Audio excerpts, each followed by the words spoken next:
Shalom, jemaat yang dikasihi oleh Tuhan, masih tetap semangat. Tentu sebelum kita melangkah, kita mau diberkati oleh firman Tuhan. Mari kita berdoa. Bapa di dalam Kristus Yesus, berkatilah kami dengan sabda-Mu, supaya sepanjang hari ini kami berjalan dengan damai, dengan pertolongan Tuhan. Dalam Kristus Yesus kami berdoa. Amin. Pagi hari ini kita merenungkan firman Tuhan di bawah satu tema, saling mengasihi, yang terambil dari Yohanes pasal yang ke-13 ayat 34 sampai dengan 35.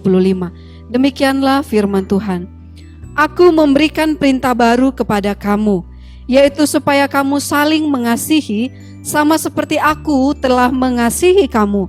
Demikianlah pula kamu harus saling mengasihi. Dengan demikian semua orang akan tahu bahwa kamu adalah murid-muridku, yaitu jikalau kamu saling mengasihi. Aku memberikan perintah baru, itulah yang firman katakan. Itu berarti ada perintah yang lama. Kalau kita membaca dalam kitab Kejadian, di sana dikatakan bahwa mata ganti mata, ya. Artinya orang-orang pada waktu itu melakukan hukum yang ada di sana. Kalau orang melakukan kejahatan maka akan dibalas, ya. Tapi tidak demikian.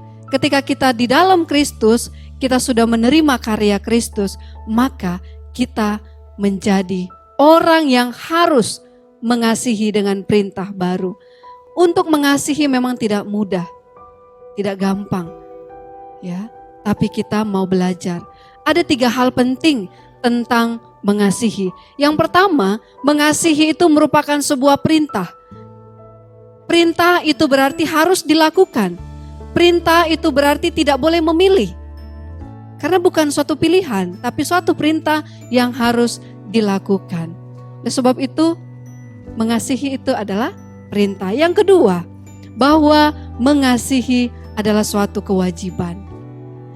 Kewajiban itu seperti halnya kita membayar sesuatu hal yang pernah kita pinjam. Nah, ketika kita menerima kasih dari Yesus Kristus, maka kita harus membayarnya seperti kewajiban. Nah, saudara-saudara yang dikasihi oleh Tuhan, bagaimana? Apakah kita mengasihi itu hanya sebuah untuk mencari pujian, untuk mencari nama, atau kita mengasihi karena perintah Yesus, karena kewajiban kita? Saudara-saudara yang dikasihi oleh Tuhan Yesus, mengasihi itu adalah suatu tujuan. Mengapa kita mengasihi? Karena tujuannya kita mau menjadi murid Kristus. Syaratnya harus mengasihi. Pertanyaannya, apakah kita murid Kristus? Kalau kita murid Kristus, mari kita saling mengasihi. Seperti Yesus mengasihi kita sampai di dalam kematiannya. Sampai ketika dia di kayu salib, dia berkata, ampunilah mereka, sebab mereka tidak tahu apa yang mereka perbuat. Kalau Yesus mau egois, dia tidak mau mengampuni kita. Tapi karena Yesus mengasihi kita, dia bisa mengasihi dan mengampuni kita. Diberkatilah kita sepanjang hari ini dan jadilah murid Kristus yang mengasihi banyak orang. Shalom.